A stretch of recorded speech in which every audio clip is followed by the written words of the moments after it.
Today, actually, I'm not going to share the screen, but you can download this file and use it.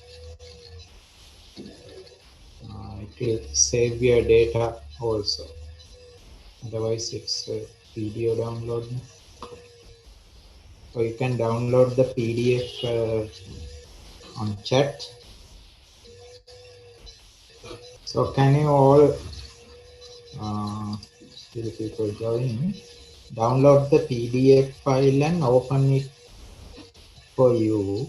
This is the third lecture, third topic, operating system concepts. I hope you downloaded the file, all of you, and refer that. Okay. So I'm not going to use the video. Today we are going to talk about operating system concepts. So previous lesson we have discussed the different types of operating systems, right? And give you the assignment as well.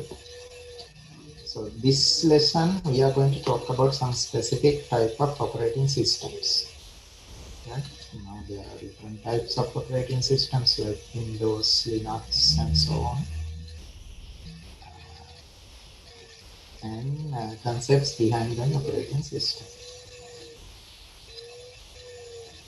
Hence, you get an idea on the important areas of an operating system. So, to develop or design operating system, we need to know the important areas.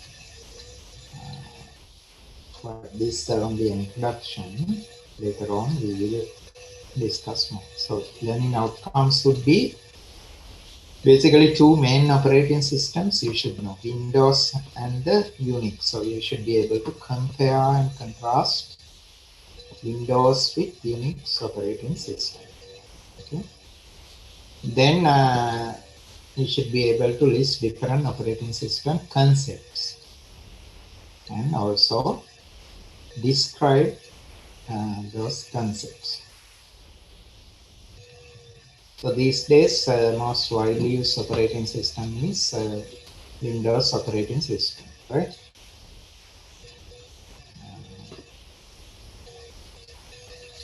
Now, Windows operating systems developed by Microsoft company, Bill Gates, right? The first version of Microsoft MS Windows. Probably you have not seen the 1.0, very old version, but we have used it. Came out in November 85. That is where they started this Windows concept. Before that, we had only text mode operating system. Like, for example, if you go to MS-DOS screen your Windows, there you can get an idea. So we have to type commands in text-based. For example, if you want to see the list of files and the directories in your folder, you have to put dir command, type it. Then it will list. There were no menu driven, or using mouse you can't access. You have to type them using keyboard. But this Windows operating system, they change everything uh, the way which you are using now. So basically, main difference was this we call graphical user interface. Now we have graphical user interface. You can see pictures, menus, where you can drag and drop, and easy to use.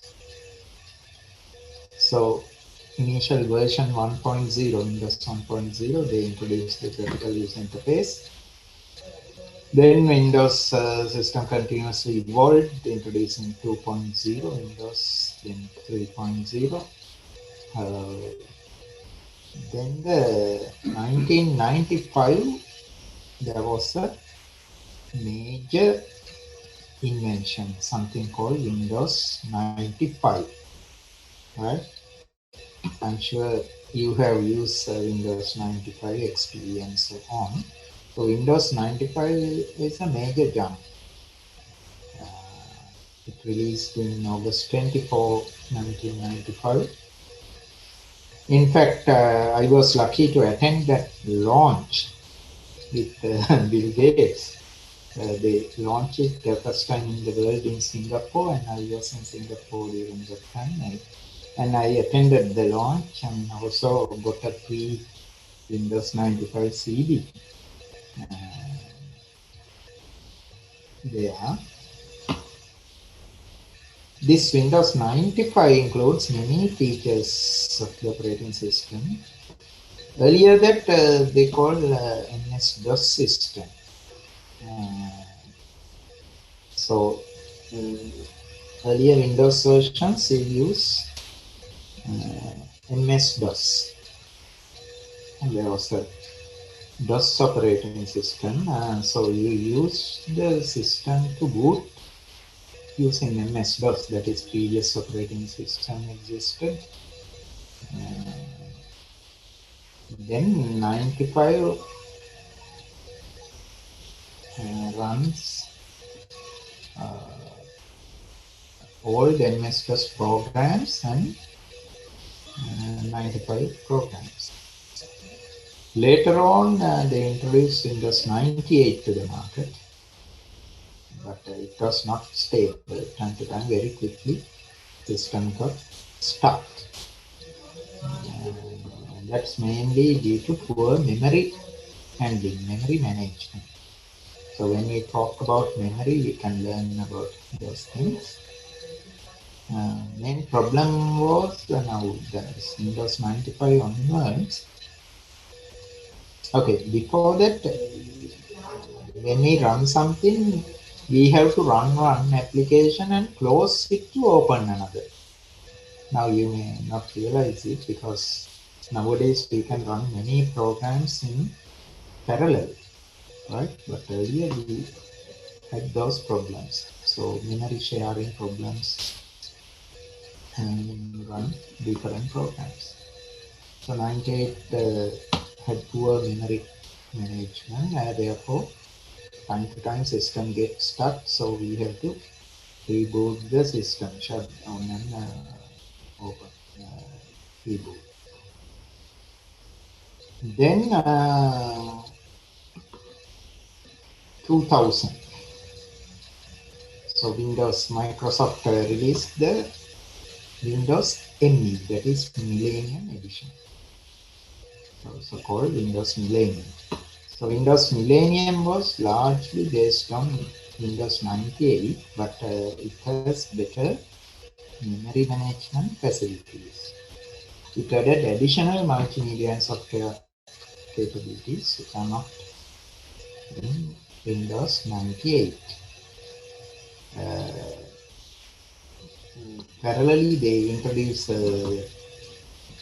Windows XP, Windows Vista, and you can see now Windows 10 and so on. Windows XP was there for considerable time, but Windows Vista was not that stable. Even it had new features, people didn't like it.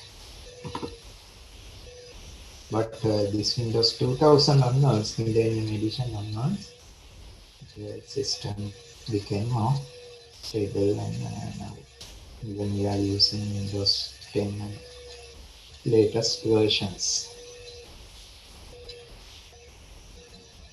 So that's what up to now the operating system Windows. And you need to learn the traditional Unix operating system. So main difference between Unix and Windows, if we ask, what's the difference? Can anyone tell? The difference you feel if you want to install or get Windows operating system or Unix operating system has the main difference. Anyone? So what's the difference between if you're asked to get these two operating systems, Windows and Unix? Main thing is Windows you have to pay, you have to buy it. But Unix you can freely download or get a CD, it's free to use. Okay, so that's why we call these open source. Okay, Unix based systems are open source. It is developed at Bell Labs in 1969, very old operating system by Ken Thompson. So you can, if you are learning C language, you must refer this Ken Thompson's C language book, because that's the most famous book who developed C language at Bell Labs. And remember, operating systems are again software programs. So you have to write it using some kind of language. So Unix operating system is developed using C language. Okay.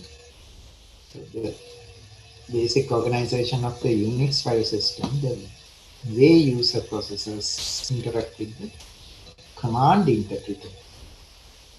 So Unix does something called command interpreter. That means when you type a command, it will interpret it and implement. So we type commands in a high level language, right? So one example is we can type like dir like this. So if you go to ms-dos prompt and type this dir, that's a command given to that computer package. So it will interpret and display all the list of files or directories there. Right? Like that, there are so many text-based commands. So Unix, you have to type like this, and each command computer interpret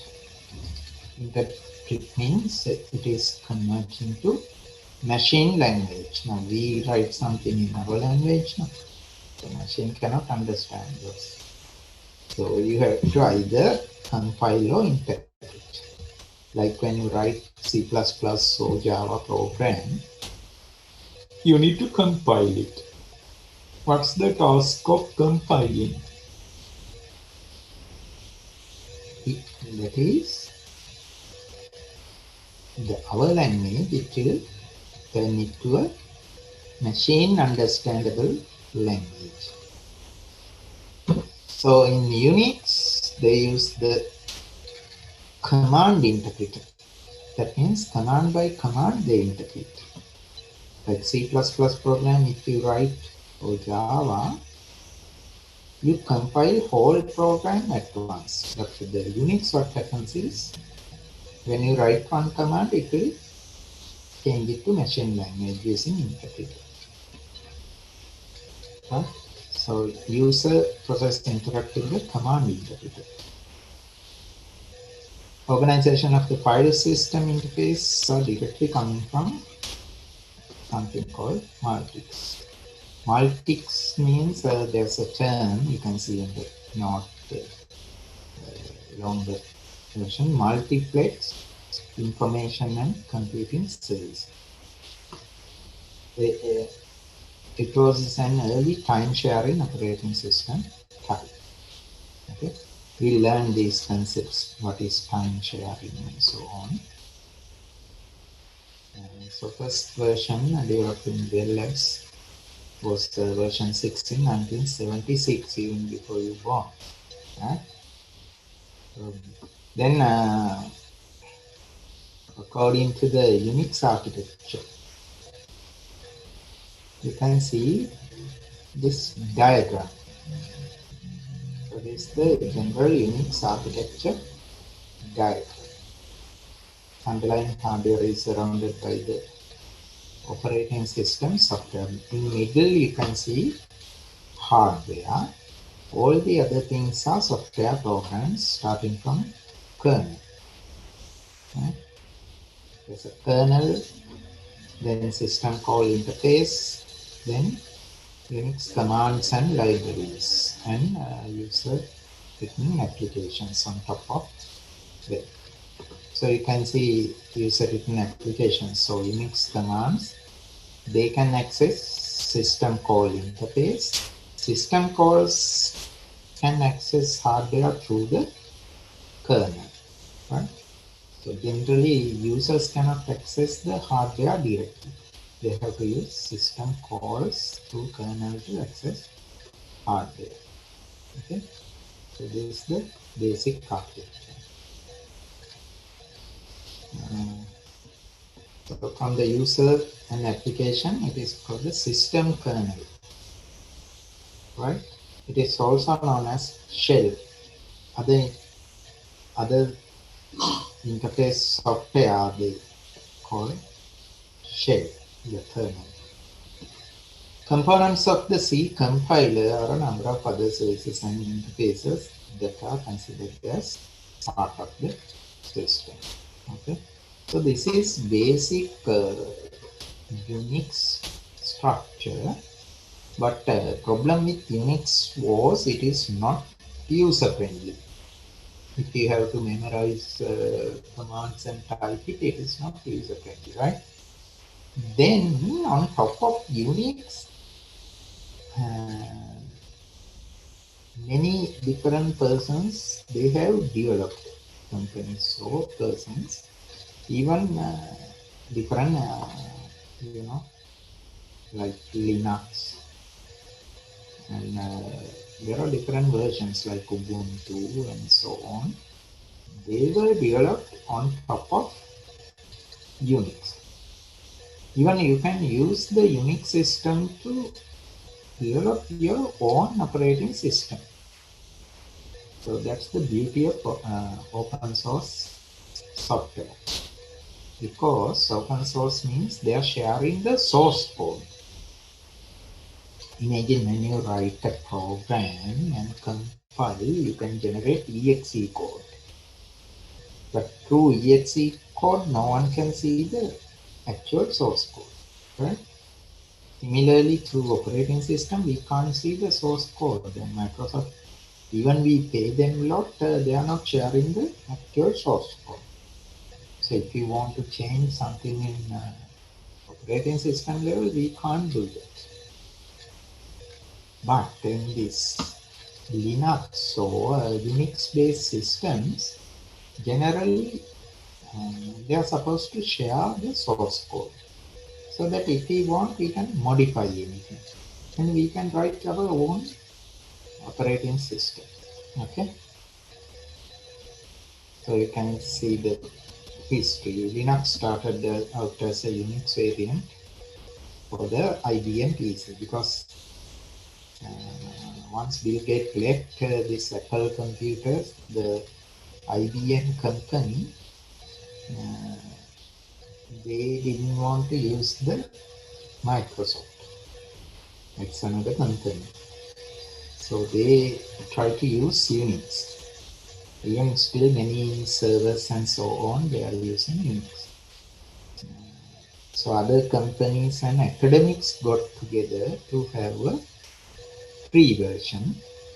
And that's why it is open source. Anyone can develop something and add to it, right?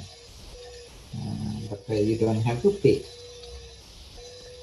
But for the service, if you are providing, you can charge something. So that's the way of earning money.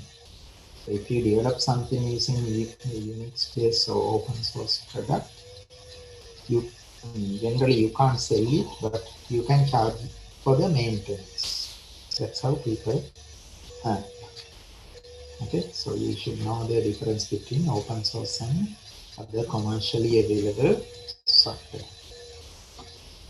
So advantage here is many talented programmers contribute to the development. Many lecturers, students, university students, they contribute to develop it all over the world. It's a voluntary service. Therefore, it is very strong, not by one company, but whole world developing this. Today, it has become technically impressive too. Moreover, Linux is highly modularized and easily configured. So it's a modular program. You can take one module and you can develop or configure. Hence, it is easy to squeeze optimal performance from a variety of hardware platforms. So, based on hardware, you can use theoretical one. So, you need to read many things and get an idea, especially the difference between Windows and Unix based systems. So Unix, Linux also is Unix based system, right? So you can find out many other open source operating systems. Main advantage is they are free. You only have to pay for the service if you need. Otherwise, you can freely use. You can't use Microsoft. Of course, we are using some pirated copies, but it is illegal. They can charge you. So, so you should know the difference between open source and the commercially available. Windows commercial one, developed by one company and selling it. But open source contributing voluntary contributions from all people all around the world. Therefore, you also can contribute and develop. You can download the source code or ask from the developer source code, they will give you. So it's easy to modify them, and or based on that you can make modifications, and if you can improve it, you can come up with your own version of the operating system like Linux and Ubuntu and so on. You may put your name for the next operating system. So it's better to learn open source operating systems, something like Linux as well. So you should give it a try. Unix is a bit difficult to learn, but Linux and so on more user friendly. Or different versions of Linux user friendly in the sense the GUI, the graphical interface is there, so you can use menu given program. Right now, earlier we talked about the two operating systems, Windows and Unix. Now we are going to talk about operating system concepts. So here you need to learn about a few terms like processors, memory, files, and so on. Now the processors in operating system are different from the processors, the normal processor. I think you used to refer is the CPU, yeah? Central Processing Unit, that hardware device. So operating system processors is a different concept because operating system is a software, right? It is not hardware. Now you have to remember this difference, the ES processor. Now, if you are referring to hardware, we put here OR, processor. CPU is the hardware, then we use the OR, but when we use ES, processors, it is referring to software. Okay, so In operating systems, you'll find many different processors. They are not the CPU-like chip. It's a software. Okay. Like that, we have memory, files, and like that different concepts. So we will go to the process. So this is the key concept in all operating systems. Right? Therefore, you have to learn this term, the process. What is process? It is a program in execution. Okay. So process is a program in execution. That means you have to load it to memory and in execution. Right? If it is in a hard disk, a file, your program file in a hard disk is not called a process. Process is a program in execution. That means it must be in the memory. Then the memory location which each process is using, right, to read and write. So there should be a memory location for each process because it is in the memory. There it is to read something from and write a result. This is known as address space. So you need to learn these keywords. Process, then the address space. Okay. The address space contains the executable program. Not only that, your exe program, then the data required for that, and also something called stack. We learn about those later. Stack consists of the different pointers, so addresses you have used. In addition to that, it also contains some set of registers. Registers are like memory, but they are temporary locations where you can store your data. Okay. Now inside CPU you get registers. So from memory you load data to CPU. So registered, then the program counter, stack pointer, and also other hardware registers, as well as the other information which needed to execute the program. When you run a program, you need so many other supportive things. So all those you can find there in the address space allocated for your program. Address space is the memory where you store memory location which each process is using. So process is a program in execution. It needs memory locations to store required data. So different things you need to run a program are those things. Okay. Mainly executable program and also some other required things.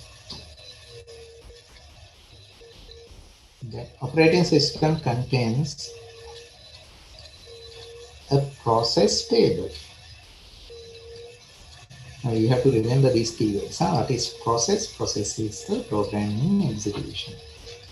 Now, if you consider operating system at a given time, there can be many such programs running, right? So they are known as process. So there's something called process table. Why we need it?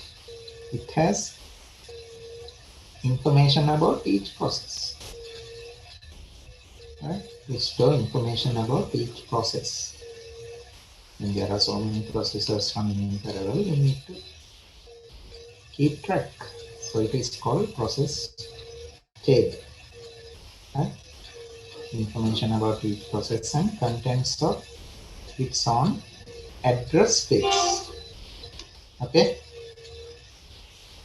Now each process has address space, so we need the table whenever we need to refer them. It is known as process table. So now we learn few keywords. Process, then address space, then the process table, list of processors and their required information. Now, if a process is temporarily suspended,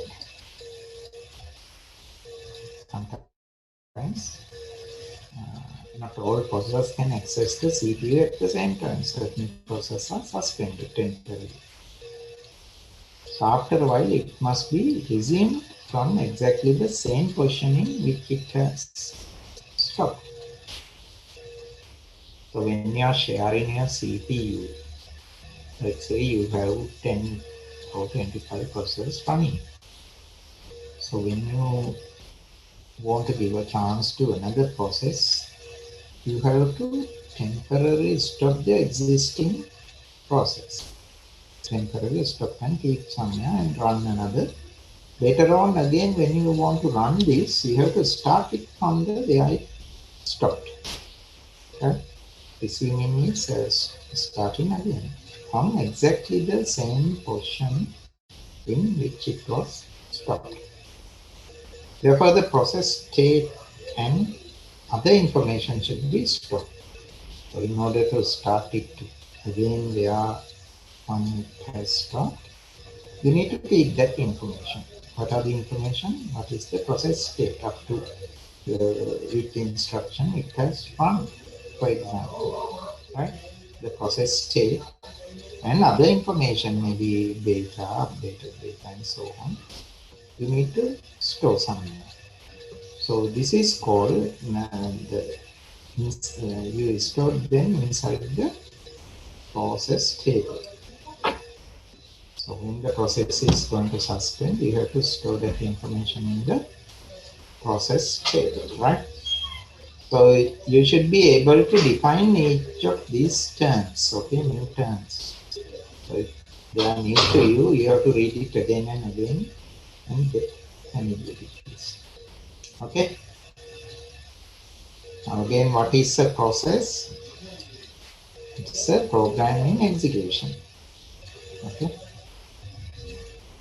Now next concept is when you are executing something, it can create some other processors known as child processors. Okay. The process can create one or more other processors referred to as child processors. So the main process is the parent, other processes generated by them are child processors. Again, these child processes are like another process. So they also can generate some more child processors. So if you see this tree, process A has two child processors B and C. Again, process B can have child processors D and E. C generate only one child process. So it's like a tree structure. This is known as process tree structure. Right? I hope it is clear.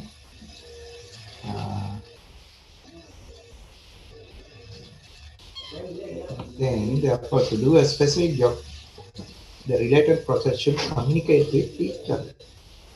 This, now, when you have many such processes, when you are doing a job, you may have to communicate with each other. Take data from this one to this one or pass something. And this communication is known as inter-process communication. It's another keyword, huh? Inter-process communication. So we'll learn those concepts in later modules. Okay. So these keywords you have to remember. So inter-process communication. That means communication between processors. Now again, I remind you, these processors are not hardware devices. Huh? These processes are software programs inside your operating system. Okay. Now we need to learn few concepts. First one is deadlock. So to understand this deadlock situation, you may consider the traffic junction. Here you can see different roads. Uh, this is something different to our road because America and Germany, they are use left-hand drive. So that's why they drive in the wrong lane. But for them it is correct. Okay. So what will happen is this four-way junction, four cars coming towards the junction. Right?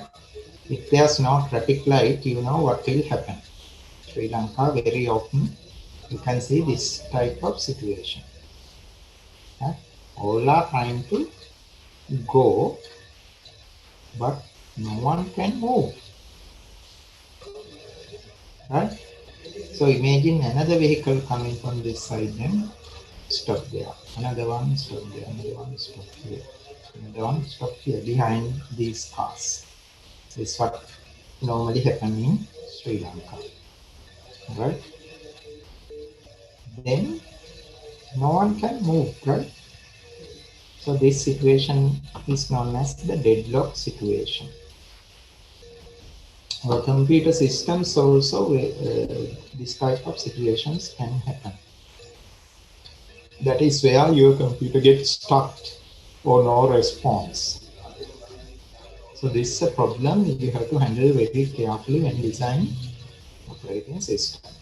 So this concept. So have you ever seen vehicles not being able to move in any direction at a junction? Similarly, deadlock can occur when two or more processes are interacting, and if they themselves get into a stalemate situation.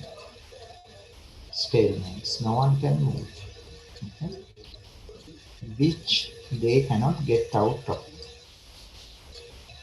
So, real world example, this one today I already explained. Right? Now, this can happen in the computer. This kind of situation can happen to processors in a computer. We take a computer example. Let's assume a computer consisting two resources called printer and flash drive. So you have a printer connected to your computer and pen drive, flash drive connected. Now imagine you're inside your computer, you are running two processors called A and B. So if both these processors need to access the printer and the flash drive, right? We need the above mentioned resources to do a specific task. Now what will happen? Process A requests and granted the printer. That means now process A is running. Let's say it is using the printer. So if it is using the printer,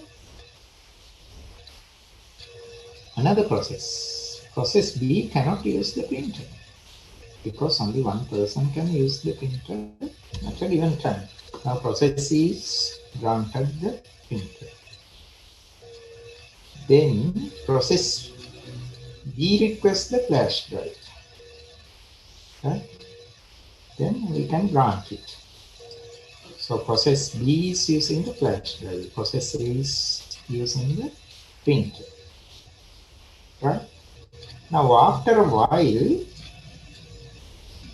imagine this situation. Process A is using printer, process B is using flash drive. Now while using the printer, process A need to access the flash drive to read something to be printed. So what will happen while using the printer, it also requests flash drive.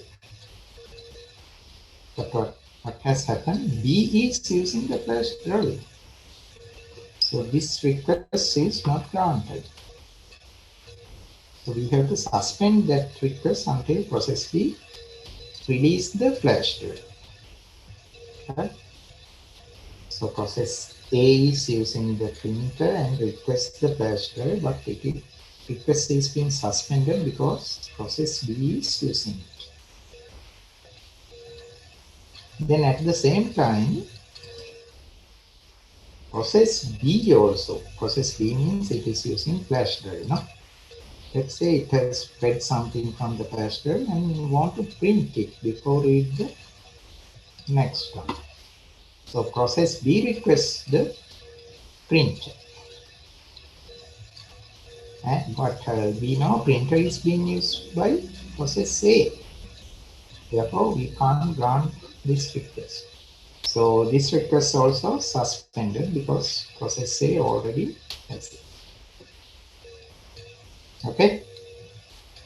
I hope you understand the situation. Now, I can't go this diagram. We have to include. Initially, process A using the printer, process B using the flash drive. Then process A wants to access the flash drive, but not granted. That request is suspended. And also process B, while using flash drive, it wants to use the printer. That is also suspended because A is using the printer. Now, this situation is kind of deadlock. Right? No one is releasing its resource because it has not completed, but waiting for other to release it.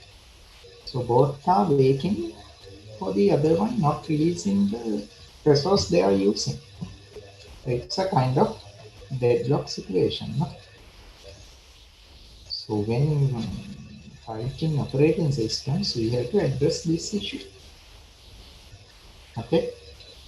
So deadlock issue is very important in operating systems. So you should be able to describe this problem, and later on we will see how we can resolve this kind of situation. Is it clear? Memory management. So why we need to manage memory? To work efficiently on the system. So now memory is being shared by many programs. No? Therefore, we have to manage it, how much to allocate for one process and so on. So sometimes not 10, 15 processes, sometimes we may have to run hundreds of processes at a given time. If you go to task manager, you can see how many processes are running. Right? So all those handled by the operating system. So now we are talking about functions of operating system. So memory management is a very important thing. So every computer needs a certain amount of main memory to hold the executing program. Now, by now you should know the difference between main memory and the secondary or your hard disk. You know the memory chips. Which one is expensive? Memory chips or hard disk, space-wise. If you consider 100 megabytes or 1 gigabyte, which one is expensive? Main memory is expensive, right? So main memory is faster because we are directly connecting into the motherboard. So hard disk, there's a cable, flexible cable connecting it. That means it is slower than the main memory. Now, the processors we have to load into main memory. So every computer, but there's a restriction of memory. And memory is supposed to hold executing programs or processors.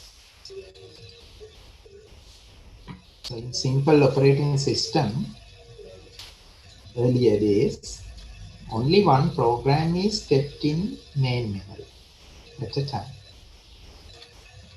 So when we was studying our computer engineering degree, I was at the University of Morocco. It is in 80s, 87, 89, and so on. During that time, we had very old computer systems, limited capability. That was the time we were using diskettes, which has only few megabytes of capacity, right? So during that time, we can't run many programs at once. So only one program is kept in main memory at a time, right? Due to this memory restriction. To run the second program, the first program has to be removed from the memory and second program needs to be stored in the main memory. Those are all computer hardware and operating system. But nowadays we have sophisticated operating systems. Why? It allows multiple programs to be in the main memory at the same time, right? So when we are having multiple programs in the main memory, we have to manage it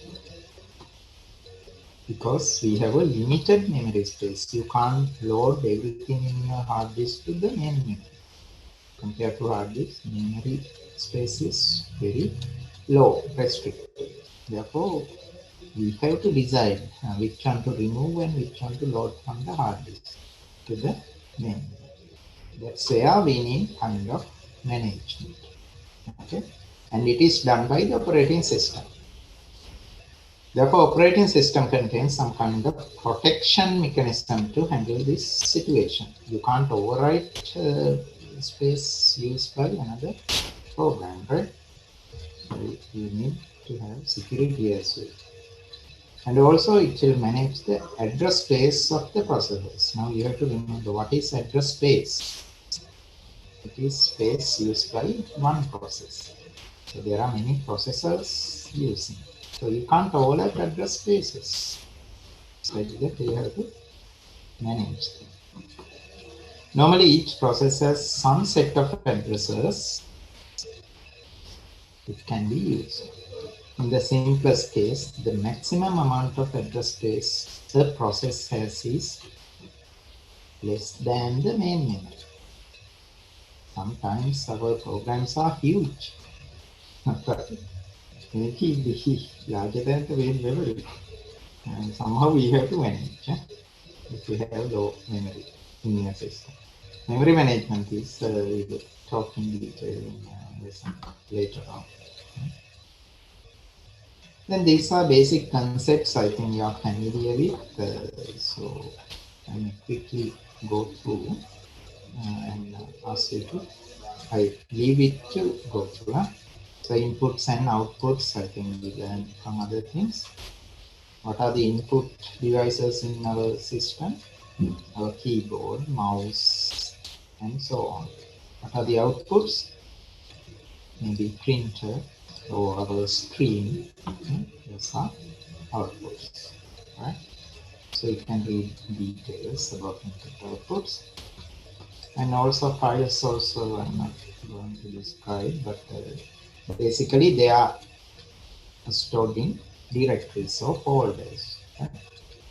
So there should be a system to use them. There are system calls to create files, remove files, and read and write files. Those are the basic operations we do in files. Create new file or delete the file, remove, read and write files, how to update. So we need kind of file organizing way. So this figure you can see some kind of file structure. So we have root directory and then some things allocated for users, some others may be for the system. Right? User directories, you can have create your own subdirectories and go up to here. file levels. So like Windows, there's no restriction here. You can go to many different levels. Okay? Of course, there's a restriction that we will not notice. But earlier systems, there are restrictions. Now, huge systems like Unix or other servers, normally users cannot modify system side for the safety. Okay. So when we talk about these things, I use the term security. So security is very important to have system safe, right? So many aspects, time to time we may talk about those things. So computer system contains a large amount of confidential information. Operating system will make sure the security of the files, especially your system files, you have to keep safe. Other users should not be able to change, modify them. For example, operating system will check the validity of the user to make sure that the unauthorized users cannot access the computer system, right? This is one security measure. Like that, there can be many other ways to maintain security record. It also protects the system from unwanted intruders, both human and non-human, like bots, right? Like robots, we have software bots, right? And harmful programs like viruses or malware and so on. So when developing operating system, you have to take care of those things as well. Okay, this just basic introduction. Then in operating system, there's something called shell. Remember I mentioned kernel and shell. So what are those? Operating system typically provides a program. Operating system is a program, either in kernel or as a special system application. It is stored just surrounding hardware, the operating system, which forms the interface between user and the operating system. Right?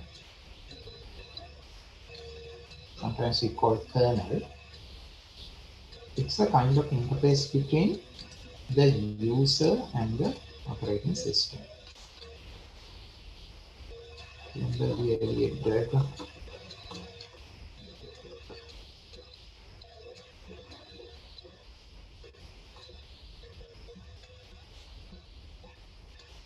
This one. You can see hardware, and Unix is the operating system, and system calls also. These two actually provide the interface, hardware and the operating system. In between there, you get this system called interface and kernel. So Unix, there are two different things. Windows, sometimes it's a mixture. Okay.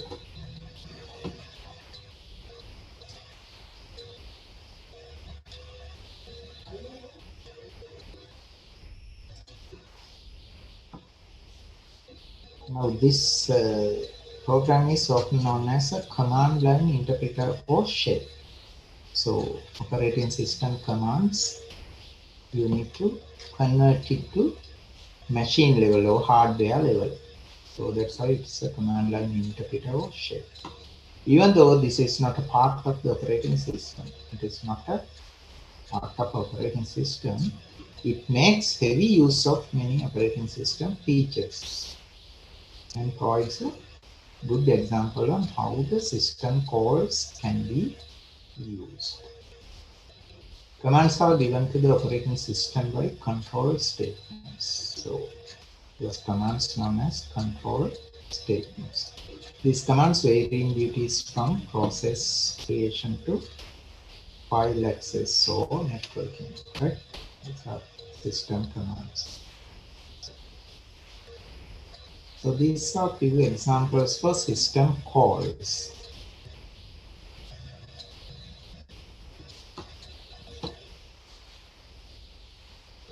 So you can read them. Now create system calls, for example, fork.